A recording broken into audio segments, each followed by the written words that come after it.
grab your seats, we'll get started. My name is Cornell Clayton. I'm the director of the Thomas S. Foley Institute here at WSU, and on behalf of the Institute, I want to welcome you out to our event today. Before I introduce the event, though, I just want to remind you we have another event this coming Friday. It's a conversation with one of the justices of the State Supreme Court, Mary Fairhurst. Many of you know the court has been quite controversial recently with its decisions involving financing of public schools and taxes. And we actually have 3 sitting justices who are up for re-election this year. There's a lot of money going into campaigns to try to unseat them. So it should be a really interesting discussion. I encourage you to come to that.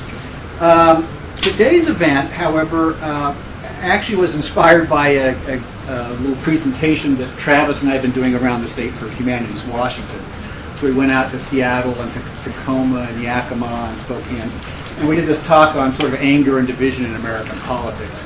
And we thought it might be interesting to do it here as well. So I'm going to, first of all, turn the time over to Travis, and he'll spend a couple of minutes talking about negative campaigning, and I'll spend a couple of minutes talking about anger and division in historical context, and we'll throw it up open for Q&A after that. Travis Ridout, for those of you who don't know him, is one of my colleagues in the Department of Politics, Philosophy, and Public Affairs. He's also a distinguished professor here in the Foley Institute, and he's also the co-director of the Wesleyan Media Project, which is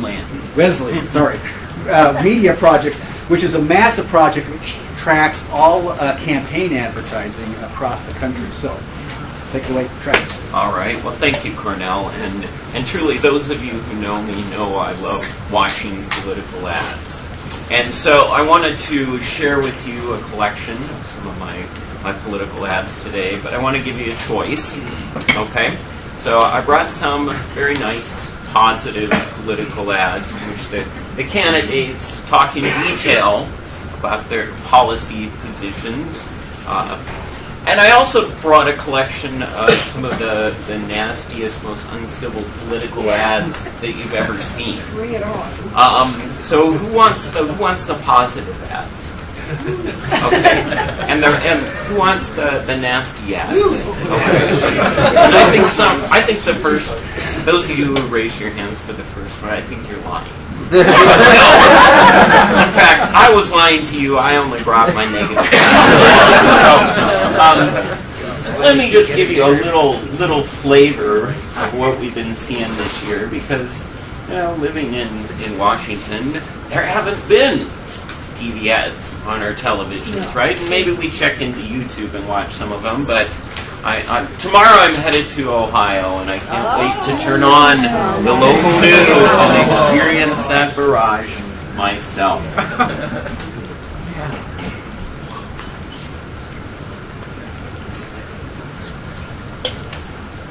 The Clintons, from dead broke to worth hundreds of millions. So how did Hillary end up filthy rich?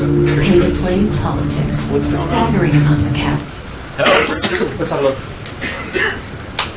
Audio. Let's try keeping this down. Try to Minimize the presentation. Let's see. Is it minimized? I'll let you.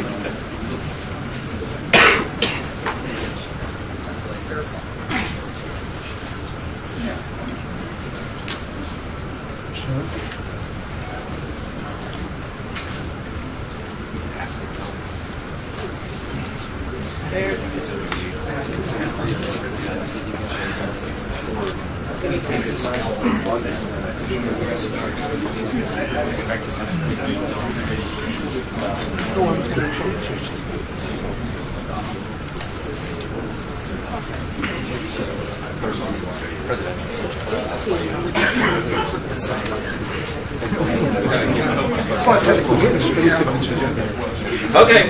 The system's rigged, by the way. It's rigged against That's an example of the system being It rigged. seems like it. So, I can talk about something else for a minute while we wait for these ads to get ready. One point I wanted to make, though, is we definitely think there's a lot of incivility out there in politics, and I'm not denying that's true.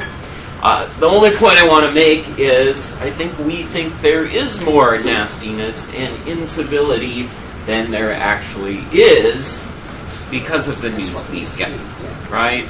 Because, you know, we wanted to see those nasty things, right? We want to see that conflict, right? And so that's what the news media feeds up to us, right? Every time Donald Trump makes another tweet that criticizes something, that's front page news. CNN goes live with that, right? And so I think we're more exposed to that negativity, we're more exposed to that incivility than there actually is out there. Now the second point I want to make is just talk about what do we mean when something is incivil? And the basic definition that most people can agree on is incivility is just something that, an action, something that's said that violates the norms of politics. And so if it's something that we don't hear in everyday discourse, then that might be considered incivility. So when we're exposed to the political world, what things do we consider to be incivil? Well, some political scientists have done some research on this, and they found that when a candidate is talking about his or her opponent's religion, that's something we consider to be incivil. If we're talking about their family, especially in ways that don't seem relevant, that could be considered incivility. That makes people angry. If we're talking about their tax policies, well, that's perfectly acceptable, right? That's a part of normal, everyday political discourse. So I'm not saying we can't have disagreement. There's a lot of disagreement in politics. But when it does cross the line to incivility, that's when people start to get angry. So, are we ready? We are. It's going to be tricky. I'm sorry about this. Okay. Dictators, countries that hate America. Yes. Hillary cut deals for donors, sold out American workers, exploited Haitians in need. She even handed over the Clintons. From dead broke to worth hundreds of millions. So how did Hillary end up filthy rich? Pay-to-play politics. Staggering amounts of cash poured into the Clinton Foundation from criminals, dictators, countries that hate America. Hillary cut deals for donors, sold out American workers, exploited Haitians in need. She even handed over American uranium rights to the Russians. Hillary Clinton only cares about power, money, and herself. I'm Donald Trump, and I approve this message.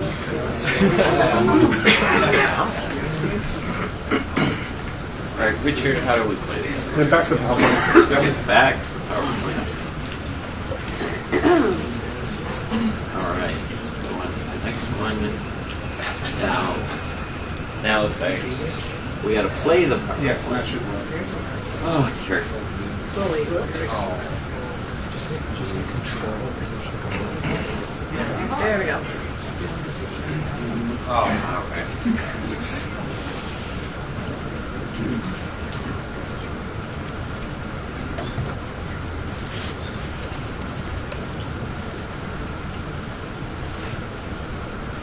I'm sorry, Richard. Yes. What am I supposed to be doing here? You do it. Either one, this is where I speak to AMS in the future, I hope. The house is there. It's up there. Now scroll down. There you Alright. go. Yeah, there you go. That's okay, leave it. Oh, Don't touch it. It's not. It's not.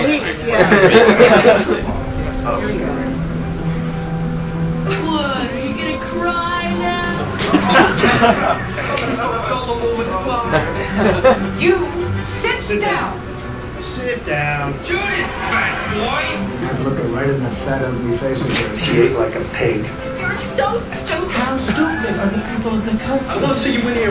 Get him out of here. Get Come out. on, cry. He's like a little baby. Cry. I don't know what I said. I don't remember. What are you going to do about people who want to be mean and all that is bullying? Tell me a little bit more about why that's on your mind. I have asthma, and occasionally I've heard people talking behind my back. That was really brave. I really do think we need more love and kindness in our country. That's why it's important to stand up to bullies wherever they are, and why we shouldn't let anybody bully his way into the presidency, because that is not who we are as Americans. I'm Hillary Clinton, and I approve this message.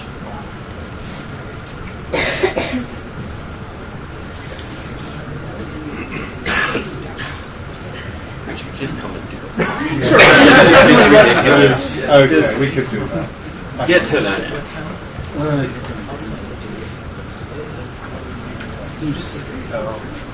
Someone stole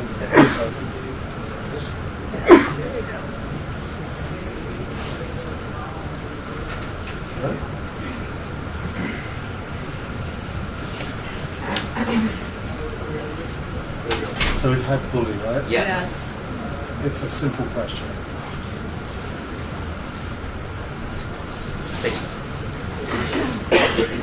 Who said that?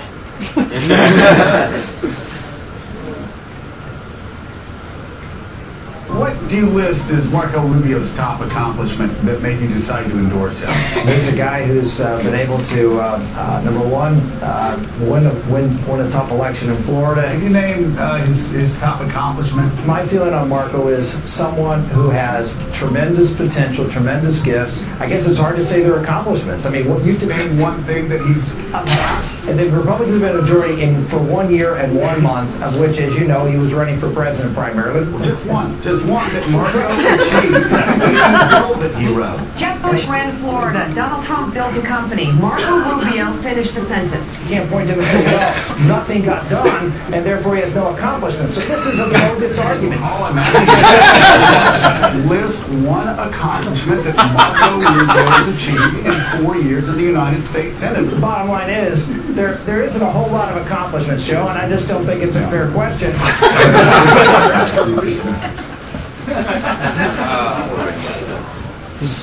I want to answer that.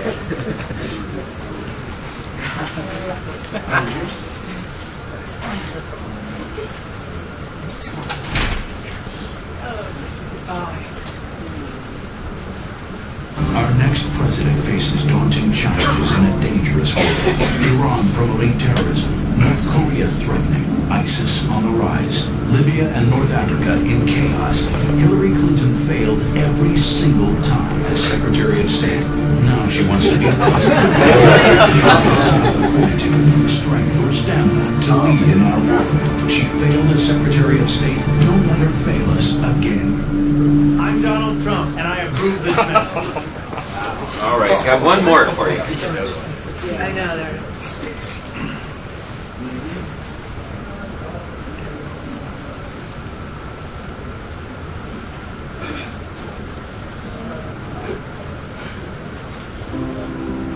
I love the old days. You know what they used to do to guys like that when they were in a place like this? They'd be carried out on a stretcher, folks.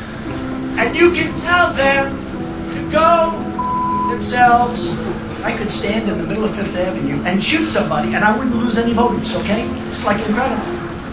When Mexico sends its people, they're bringing drugs, they're bringing crime, they're rapists.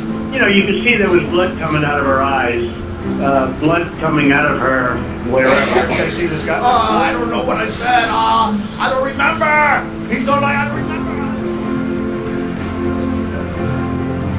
Our children and grandchildren will look back at this time, at the choices we are about to make, the goals we will strive for, the principles we will live by, and we need to make sure that they can be proud of us. I'm Hillary Clinton, and I approve this message. All right, so on that optimistic note, I think I'll turn it over to my colleague Cornell. Okay. Mine should be much easier because I don't have flashy videos.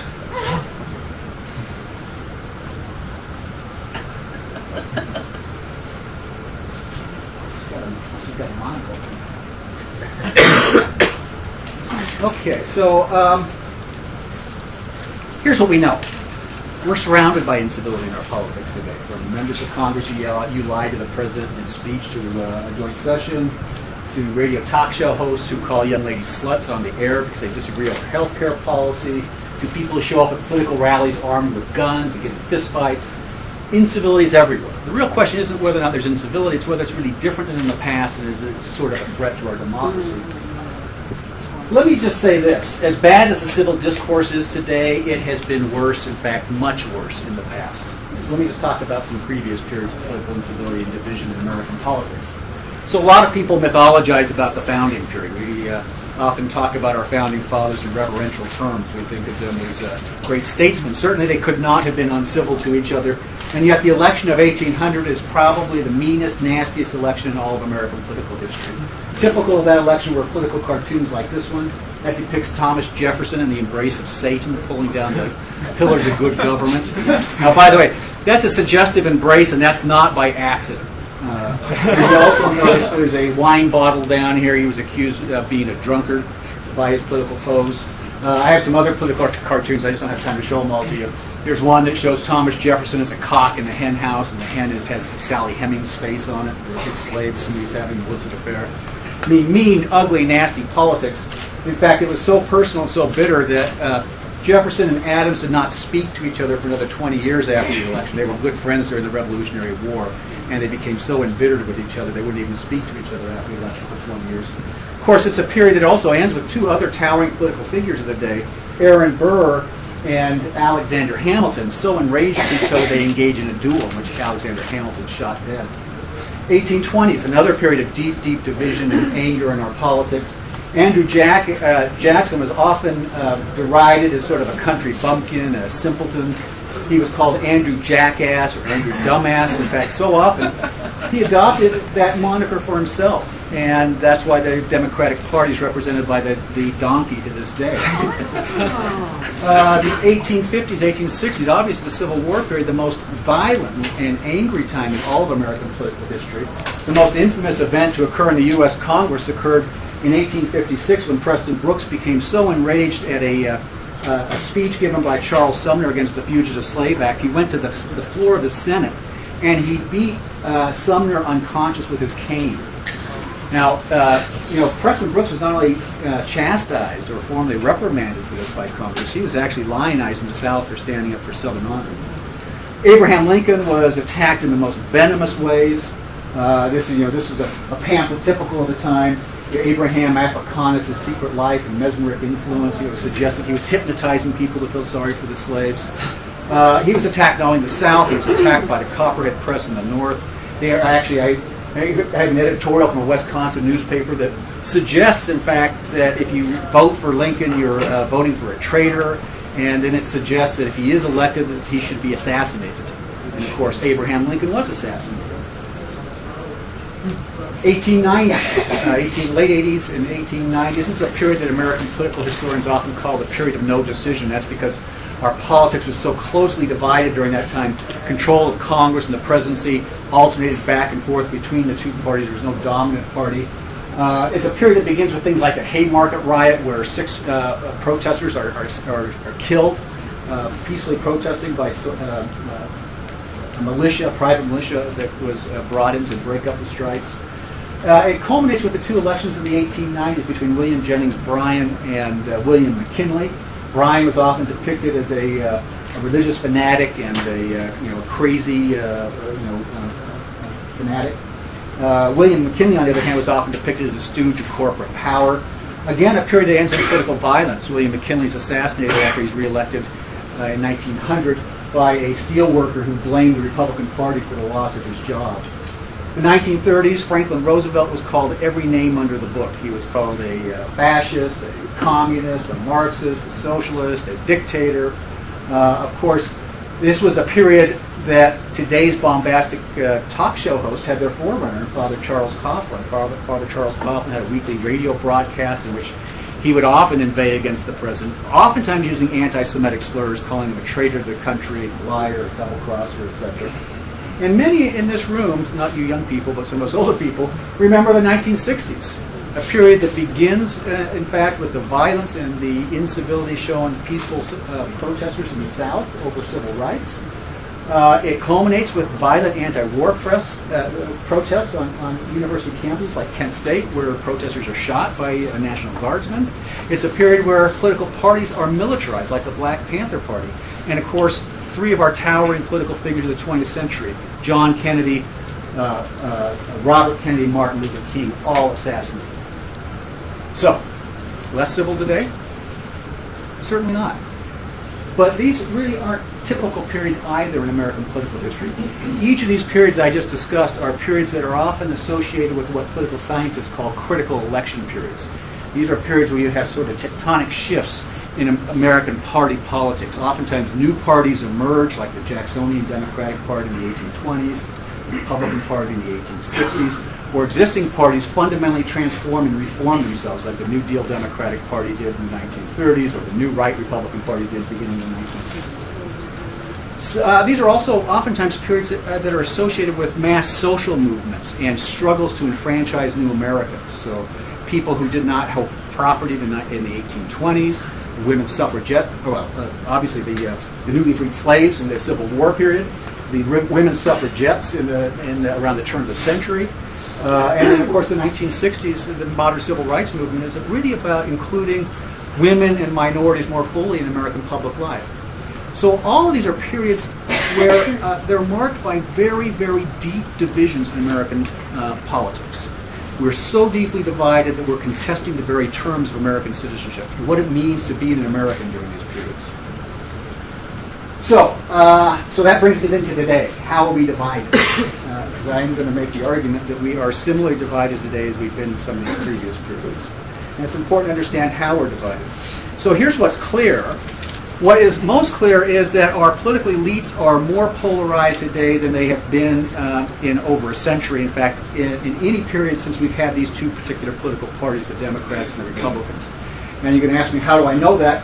And the way we know that is, political scientists, we don't have a lot to do, so we sit around and watch campaign ads. Or others actually go back and they have analyzed every single roll call vote ever cast in the U.S. in the history of the U.S. Congress, going all the way back to the beginning of our country. And on the basis of those roll call votes, they can place every member of Congress on a continuum of liberal to conservative in terms of their voting record. So if you look at this first chart over here on my right, along that vertical axis is the ideological continuum. A positive number correlates with a conservative voting record. A negative number correlates with a liberal voting record. And then they simply take the median member of the House, who's a Democrat, and the median member of the House, who is a Republican, and they chart them over time. How do they vote over time? And you'll note that the median Republican has always voted more conservatively than the median Democrat. But what I want you to pay attention to is what happens right about here. Late 1970s and early 1980s, that gap between the two begins to open up dramatically. In fact, it's twice as wide today as it was back in 1980. Now, another way of saying this is that our members of Congress today are twice as less likely to vote across party lines as they were in 1980. Twice as less likely that Democrats will vote with Republicans and Republicans will vote with Democrats as they were just a couple of decades ago. That's what we mean by polarization amongst our elected officials. They're pulling apart from each other in terms of their voting records and how they behave in Congress. Now, if you simply measure the distance between the median Democrat and the median Republican in each of the two chambers, the House and the Senate, you get what we call the polarization index, and that's what the second chart is here. So the blue line is the polarization index in the Senate, the red line is the polarization index in the House. This chart goes all the way back to 1879, and it runs up through 2013. And you'll see that both the House and the Senate more polarized today than they've been since we've had these two particular political parties. Now, not only are our elected elites polarized, pulling apart from each other in terms of their policy views and their behavior, they are also ideologically sorted, and I'll add so are Americans. We're sorted into these tribal-like parties, these ideologically monolithic tribal-like parties. Now today, many of us think of this as normal, but this was not the case only a few decades ago. If you went back to the 1960s, for instance, and I asked you, are Democrats liberal and are Republicans conservative? your answer then would have been very different than it is today. Today, of course, we all know that, right? Republicans are the conservatives, Democrats are the liberals. That was not the case in the 1960s. Both parties were ideologically heterogeneous in the 1960s, meaning there were liberals and conservatives in both parties.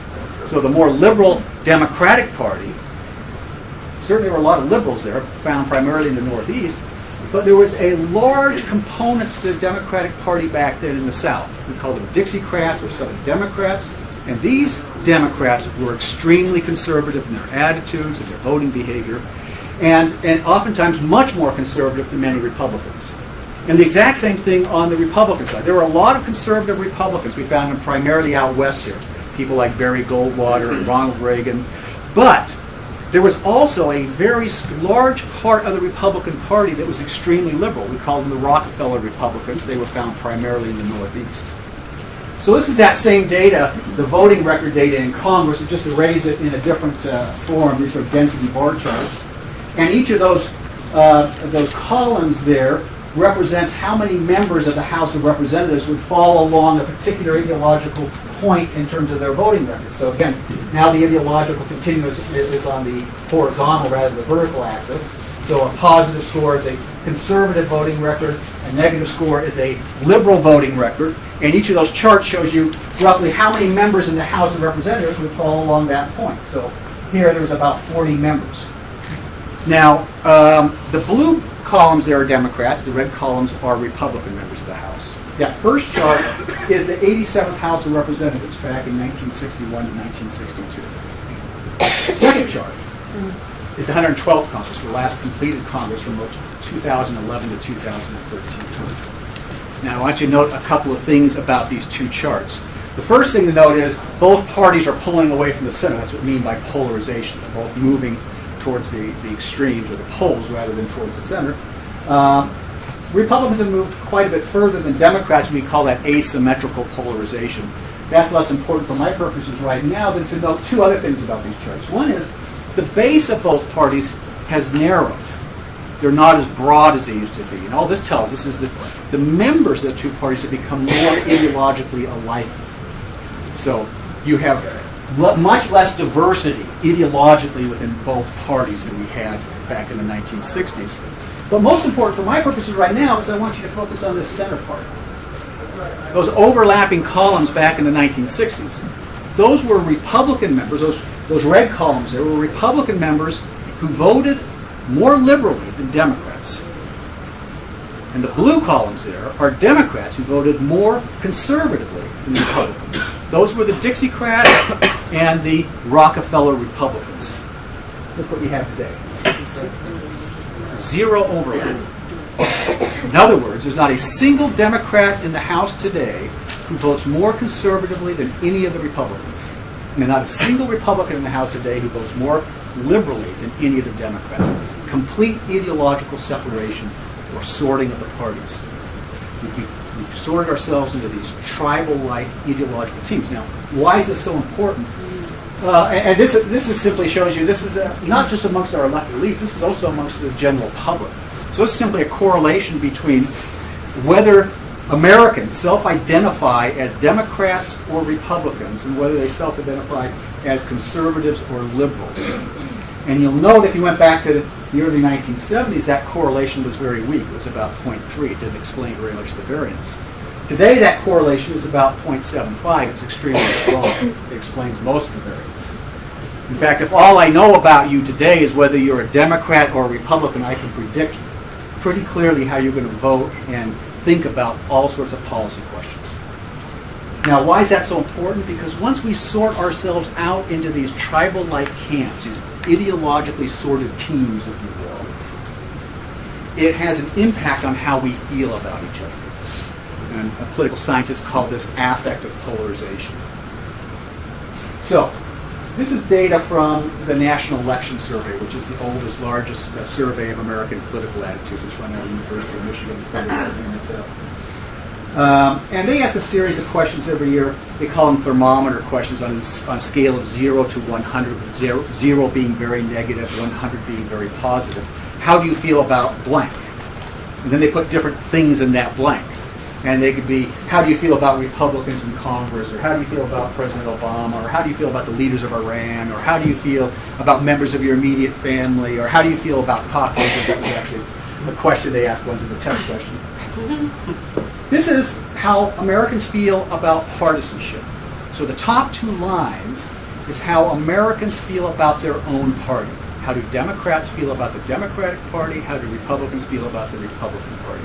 And you'll see they feel pretty warm and fuzzy about their own party, just under, between 70 and 80 points on a 100-point scale. That's pretty high, actually, in these ratings. In fact, this is higher than the question, how do you feel about members of your own family? We like our political parties better than we like members of our own immediate family.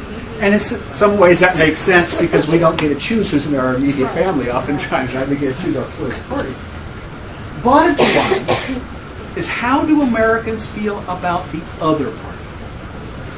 How do Democrats feel about Republicans? Republicans feel about Democrats. 18 points on a 100-point scale. We loathe the other party. This is lower than the cockroach score, which is in the 20s. We like the other party less than we like cockroaches. Now, the other thing I want you to note, though, go back to the 1970s. We placed the other party about 45 on a 100-point scale. 50 would be indifference. We always liked our party better than the other party, but we didn't used to hate them. We were indifferent. We liked our party, we just didn't think about the other party. We were indifferent towards it. Today, we hate the other party. Not only do we loathe the other party, we increasingly see the other party as a threat. So this is data from the Pew survey. Simply ask this question. Do you think that the policies of the other party are so misguided that they pose a threat to the nation's well-being? 27% of all Democrats think that of Republicans. 33% of all Republicans think that of Democrats. If you look at Republicans who are consistently, Democrats who are consistently liberal in their views, 50%, 1 in 2, see the Republican Party not just as wrong, but as a threat to the nation's well-being. And if you look at Republicans who hold consistently conservative views, 66%, 2 out of every 3, think the Republican Party or the Democratic Party is a threat to the nation's well-being. That's what happens when we become polarized, we become sorted into these tribal-like ideological camps. We start to hate and loathe, distrust the other side and see them as a threat. Now we wonder why our 2 political candidates right now have the highest negatives, in fact, in recorded history. And the reason is because each side will believe the absolute worst about the candidate from the other side. That's what's driving up these deep, deep negatives. Now, one other final way we're divided, and this doesn't get talked about enough, but in many ways this is the most important way we're divided. Not only are we polarized, not only are we sorted in these tribal-like camps, but we are very closely divided. This is simply the popular vote margin in presidential elections going back to the turn of the century. That first bar there is Teddy Roosevelt's election, the last 2 are Barack Obama's elections. What I want you to know is the margin of victory in presidential elections, typically throughout this period, was 15, 20, 25 percentage points. Over the last 30 years ago, margins have tightened. In fact, there hasn't been a single election since 1984 where the president who won had more than 8 percentage points more in votes than the opponent. And most of the elections since then have been much closer than that. In fact, in 2000, we had our first presidential election in over a century where the candidate who won in the Electoral College lost the popular vote. These are very close elections, and it's not just for the presidency. So my friend Frances Lee, she went back, she actually looked at all votes cast for all candidates for all federal offices, not just for the presidency and vice presidency, but for Senate and for House races as well. And then she simply calculated how many votes total were cast for all Republican candidates versus how many votes were cast total for all Democratic candidates, and calculated the difference between the two and aggregated it by decade. So each of these bars represents an entire decade of votes for all federal offices. The red bars are decades where Republican candidates dominated. The blue bars are where Democratic candidates dominated. So you know, this first decade is the 1860s, Civil War period. Republican candidates got about 23% more votes than did Democratic candidates during that decade. But look at this. These three little purple bars, the last 3 decades. That is where the total number of votes in all election or all campaigns for federal offices, the difference between the vote get for Democrats versus Republicans is less than 2%. That's how close our elections are. The only other time you see that little purple bar back in the 1880s and 1890s that I talked about earlier. What does that lead to? Institutional instability and divided government. This is simply our 3 electoral institutions, the presidency, the House, and the Senate, after each election going back to 1980. These are both midterms and general elections. The R's are when Republicans controlled that particular institution after the election. The D's are where Democrats controlled the institution. Now, what I want you to note about this is there's simply no pattern here. There is no party that dominates either one institution or all 3 institutions for an extended period of time. This is divided government. Now, what I want you to think about is this. We have parties that become increasingly polarized, ideologically sorted into tribal-like camps. They distrust each other. And now you put one in charge of the presidency and another in charge of Congress. You put one in charge of the House and the other in charge of the Senate. And you say, I'm mad they don't cooperate.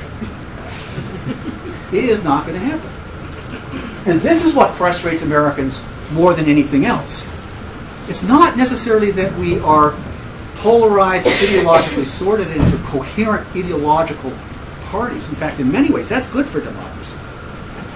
In a democracy, you want the parties to present the electorate clear alternative choices of where the country should go. And the electorate should make a choice. What frustrates Americans is that we have divided government constantly. We're so closely divided, so we don't give one party the opportunity to govern. Now, I noted the only other period in history that was this closely divided and this polarized for any period of time was the 1880s, 1890s, this period of no decision I talked about earlier. This shows you the institutional pattern of control back then. Very similar in the sense there's no pattern of control. Now, these partisan patterns don't come out of nowhere. There's a reason why we're so closely and deeply divided. Our parties reflect deep, deep divisions in the American body politic. And I don't think it's an accident that the issues that divided us back in the 1880s and 1890s are very, in fact, strikingly similar to the issues that divide us today. Both periods are marked by major economic transformations. Then it was the nationalization of the economy. Today it's the globalization of the economy. This has fundamentally transformed the way Americans work, the way they support their families, their entire lives. And how we respond to these changes matters a great deal. And we don't have a consensus about how best to respond. We're deeply divided over how to respond to these questions about how do you change the changing structure of our workforce. Rising economic inequality. That was the first Gilded Age. Today we're living in the new Gilded Age. Wealth and income are more polarized today than any period since the 1890s. Both periods are marked by massive immigration and demographic shifts. In fact, we have more foreign-born Americans today than any period since the turn of the century. Now, immigrants bring in dynamism to our economy, to our culture. They also raise deep issues about identity, and we are divided over these. Finally, both periods are marked by major changes in the way we run our campaigns and elections. This is the first time in American history, back in the 1890s, you had massive amounts of money flowing into our elections. We tried to get a handle on it back then. We were unsuccessful. Today, we have massive amounts of money flowing into our elections again. This is the first period back in the 1890s you had voter registration restrictions, trying to weed out undesirable voters. Today, we have the exact same thing taking place once again. So, strikingly similar issues, and we are deeply divided over these issues. So, let me finish with this. It's not irrational that people are getting passionate and excited about their politics. That's when people become uncivil. You know, this idea that somehow if we were just nicer to each other, we would resolve these deep problems gets the causality wrong. We get passionate sometimes uncivil because we are so deeply divided, not the other way around. Now, I just want you to think about two recent elections of 2000. 1,000 votes have gone the other way in the state of Florida out of 101 or 105 million votes that were cast in that election. George Bush would not have become president. And if George Bush hadn't become president, we would not have had the Iraq War. Jump ahead to 2008. A couple thousand votes had gone the other way in any number of states where you had very close Senate elections and they elected Democrats. Democrats would not have had a 50 or 60 vote majority in the Senate needed to pass the ACA or the Obamacare. You never would have had Obamacare. So, my point is not that the Iraq War or Obamacare are good or bad policies. But these are major policies that will shape American society for a generation or more, and they're being decided by a handful of votes.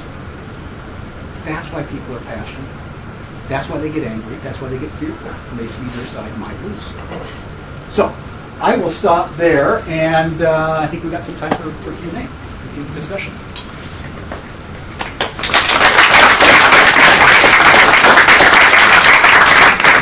I got a question, and you had an early slide illustrating the polarization in 2012, I guess.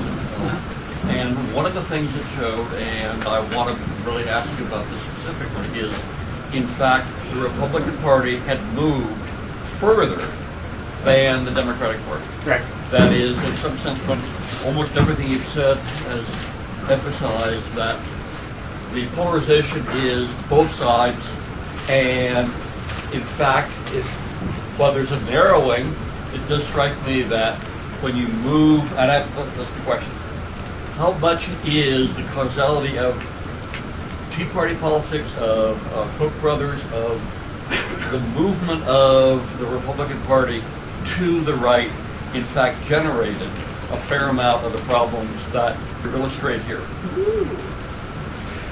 Well, it's a great question, and political scientists are. This is one of those really tricky problems in political science, teasing out the causality about what is driving the polarization. I think it's safe to say this, however, if you look at temporally, when did the polarization begin? It probably began with the realignment of the South towards the Republican Party in the 1960s. And that starts to show up in congressional voting records in the early 1980s, actually.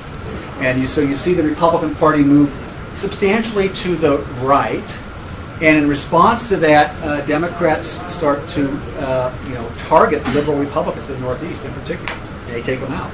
And so then you see the Democratic Party start to move to the left in terms of their voting records. This is what, in terms of elite behavior.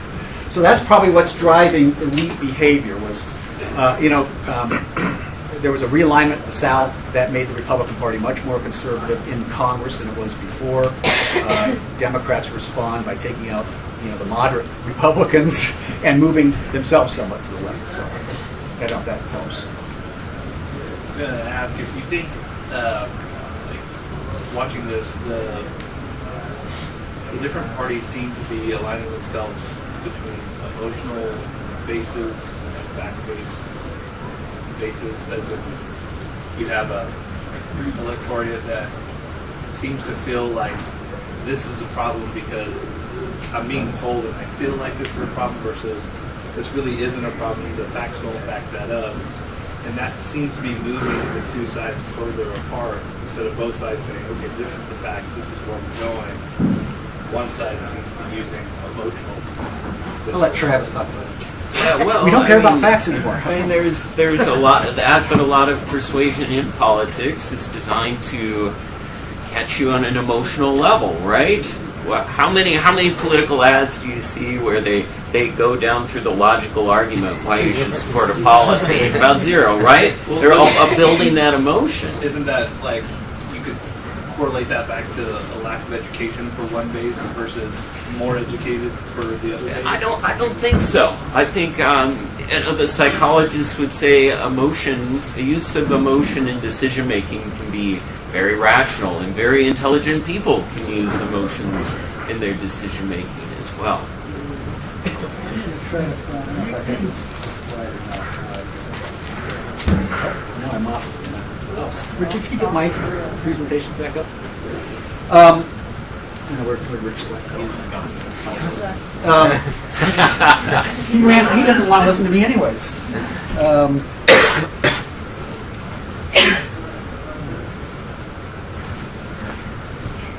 I mean, here's the point. I think most Americans misunderstand how people make political decisions. We think we make political decisions the way we solve math problems.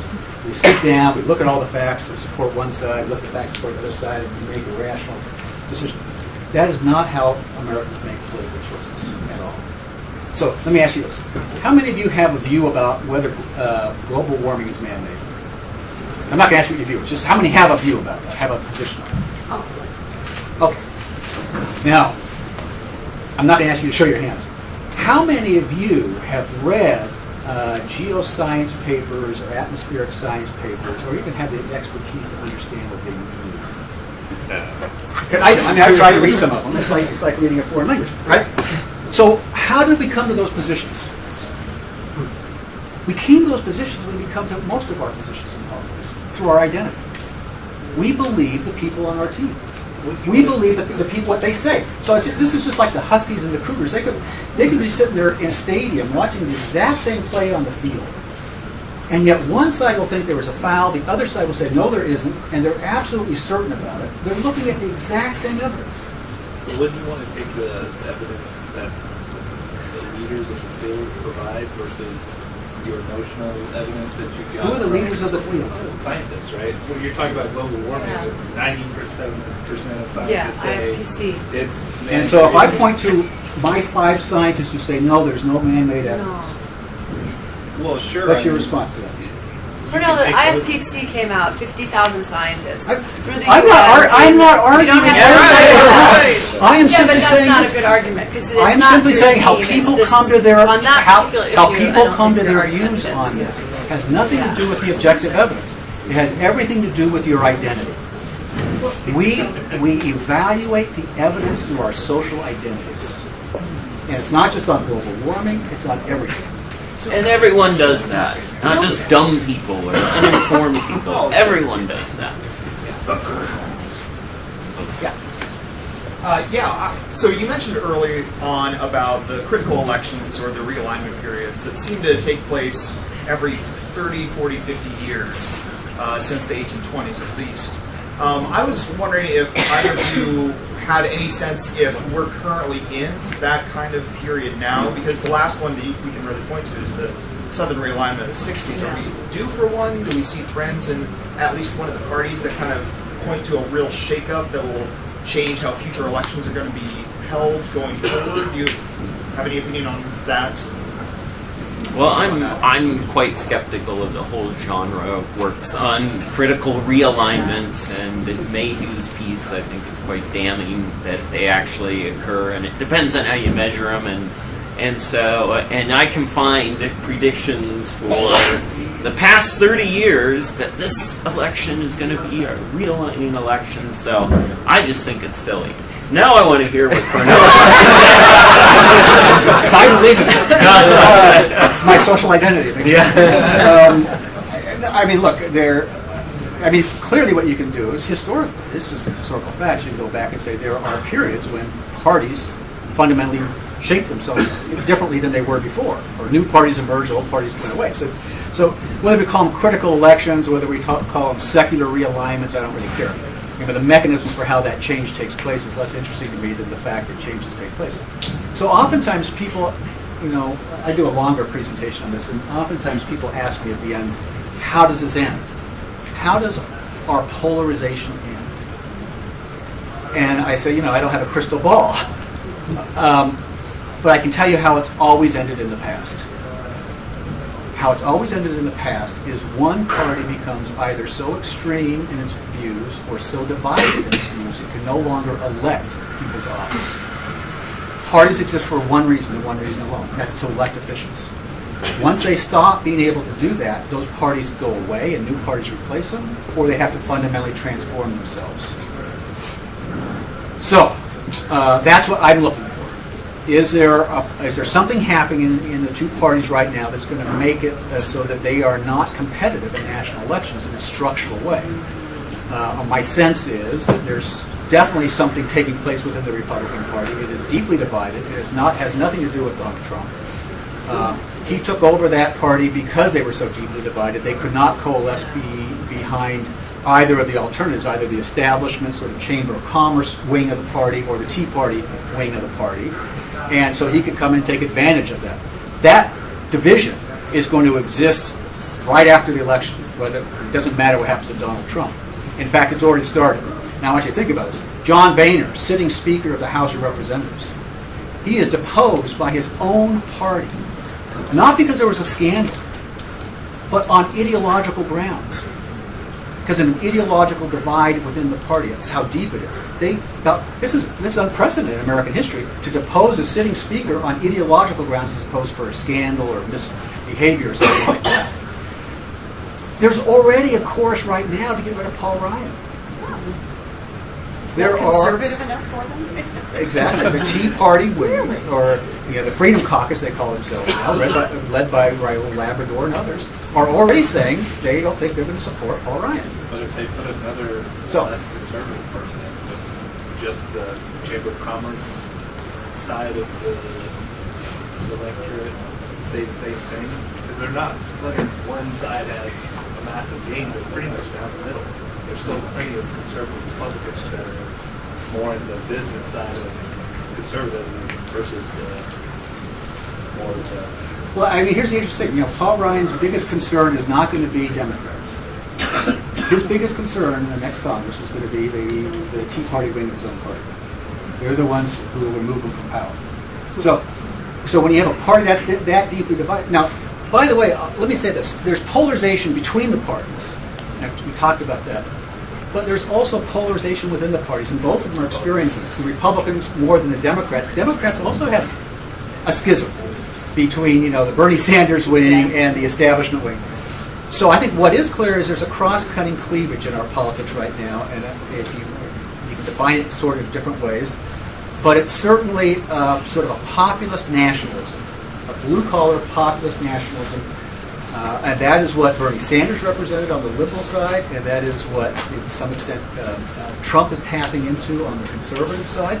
That's cross-cutting both parties. Now, whether or not that forms an axis or a basis for new parties to emerge, I don't know. I think certainly people like Bannon, who's the, he was the Breitbart guy who's now a major figure in the Trump campaign. That's what he envisions. He wants to create either his own party or a Republican party that is a populist nationalist party. And he might be successful in doing that. And I agree with everything he says, except, you come back to it, and this Republican Party, which is internally riven, they're going to control the House. If they lose the Senate, they'll get it back in 2018. They control a majority of the state legislatures, a majority of the governorships. And so this time in the wilderness that they need in order to regroup and reform, why would they? The only election they can't seem to win is the presidency.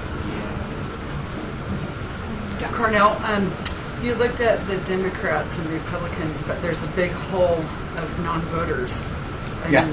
And is there this same polarization in non-voters? And if you got these non-voters back to vote again, would it close the gap? Or well, actually the data I showed you had to do with congressional elites, so how members of Congress are voting. The evidence about how polarized American attitudes are is much more mixed, to be honest with you. There's a lot of people like Ridout of Stanford who argue that Americans are not nearly as polarized as the political elite are. We're sorted. We've sorted ourselves into these tribal-like, ideologically monolithic parties. That's true. But we're not moving apart from each other on issues. In fact, if you look at a number of really controversial issues like views about abortion, our American views about abortion have remained relatively constant and stable since the 1960s. And you don't see a lot of polarization on that issue. How do people who don't vote think about these issues? My guess is they're not that far off. I don't know. those So would other they data. still be in these tribal camps then? Would they still fall in, or would it more blend the parties like we saw earlier?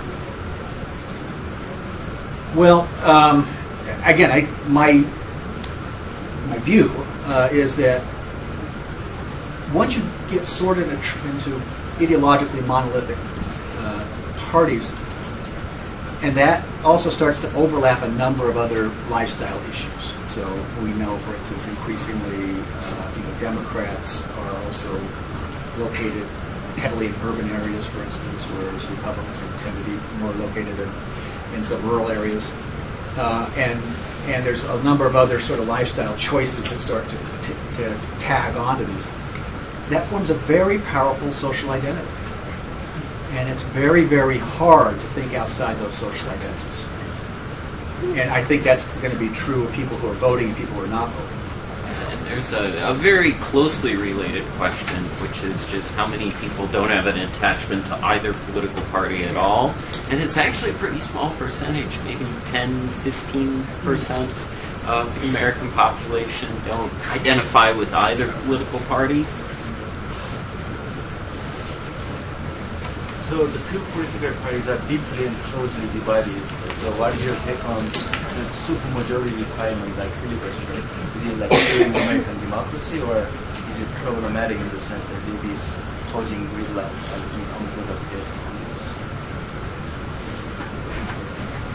I mean, I'm not sure I have an opinion on that. That's the question we've grappled with since the founders, right? Do we want a Congress that is able to get a lot done, the majority there can get a lot done and make those big changes? Or do we want a branch that moves really slowly, that protects the rights of the minorities, and so, but then little gets done and there's that gridlock that we don't like, and so I don't have an answer for you on that. I honestly don't. That's a normative. The normative question is it good or bad? I think there's strong arguments on both sides. From simply an efficiency standpoint, if what you want is government to function, I think it's quite clear that some of our majority mechanisms are preventing us from doing that. Filibuster is a perfect example of that. And my guess is if you see, let's say, for instance, Clinton wins the election and she wants to nominate someone for the Supreme Court, and there's a strong likelihood Republicans will filibuster. And my guess is the Democrats will get rid of the filibuster entirely.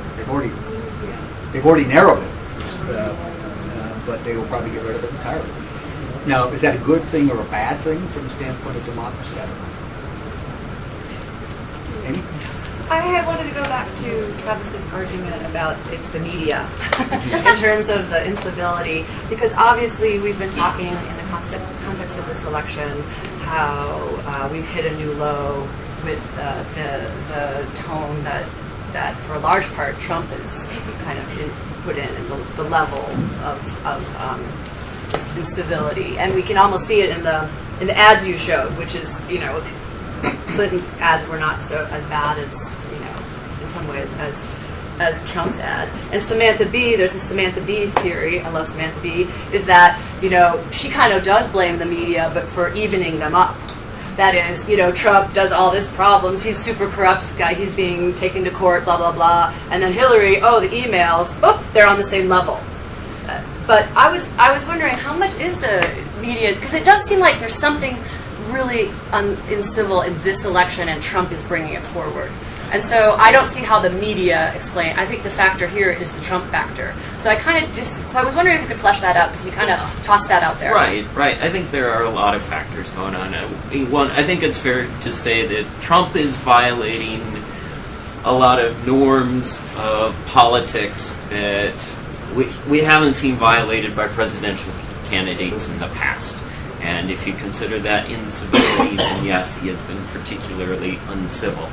I think you also have to bring into it this whole change in the media system in the United States over the past 25 years. If Trump were saying these things and it just appeared in the gray column inches of the New York Times, it wouldn't have as much of an impact, right? But cable news is, they're salivating over this stuff, and they're giving so much undue coverage on each little tweet that he makes. I mean, the other part of it is how we're interacting with the media nowadays. We aren't reading newspapers and seeing what happened in the past 24 hours. We're participating in the process. You're on Facebook saying nasty, uncivil things, perhaps about Donald Trump this election that your friends are seeing immediately. And so there's so much that's going on that I think is conspiring to make it to put that incivility up front in a way that we may not have seen in the past. So media. So let me just say one thing about the media. Yeah. And the media, I think a lot of people, we look for scapegoats. What's driving this polarization, That's a Trump incivility, and it's the media, or it's the fact that we have gerrymandered districts, or it's the fact that we have X, without looking at really the underlying causes. And the underlying causes are the fact that we have deep challenges in this country that divide us about how we should respond to them. We do a lot. We'd be much better off if we spent more time talking about those rather than sort of the form and style of our discussion. But this is something I'd like to show people when you talk about, how media is driving all the incivility in our politics and all the division in our politics. So take the most popular show on news cable, which is the O'Reilly Factor. It gets about 1.5 million viewers a night. The most popular one on the liberal side, on MSNBC, is Rachel Maddow's show. It gets about 1 million viewers a night. The most popular one on CNN gets about 750,000, the Anderson Cooper show. Two Broke Girls, 8 million viewers a night. Wheel of Fortune, 12 million viewers a night. Oh my God. The people who tune into politically polarized media is, first of all, a relatively small segment of the American public. But secondly, they're already polarized. Yeah. You go to Fox News or you go to MSNBC because you already have distinct political views. Now, they may be reinforcing those views, but it's certainly probably not driving the polarization. So, we've already got time for one last question. So you had several charts showing the movements of the political parties, both the leaders and supporters into the two camps. Do you have similar data for news media? Because it seems like, in my memory at least, going back, there was a bunch of news media that was kind of in the middle, at least they pretended to be. And now, particularly web-based news media, seems to be, you can tell right away which camp it's in.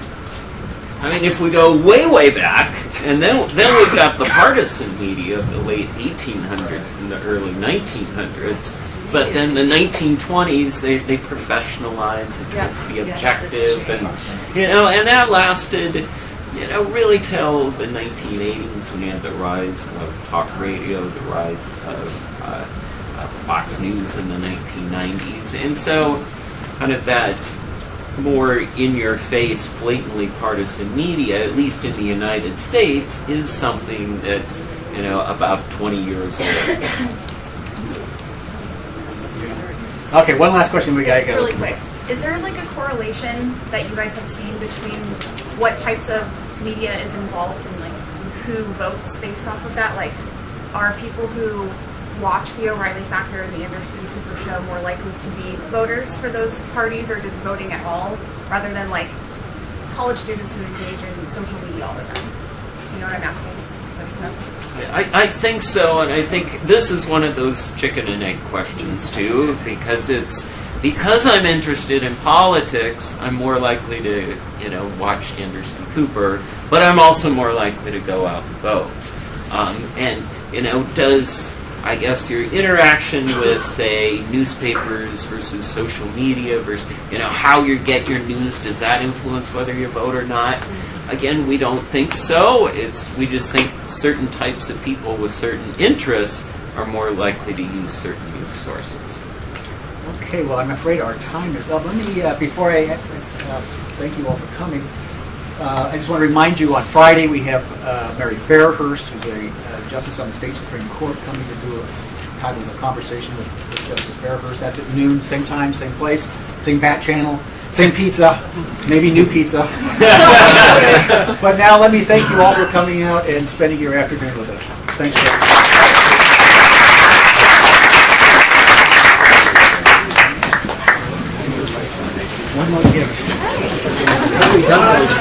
This election cycle. Yes.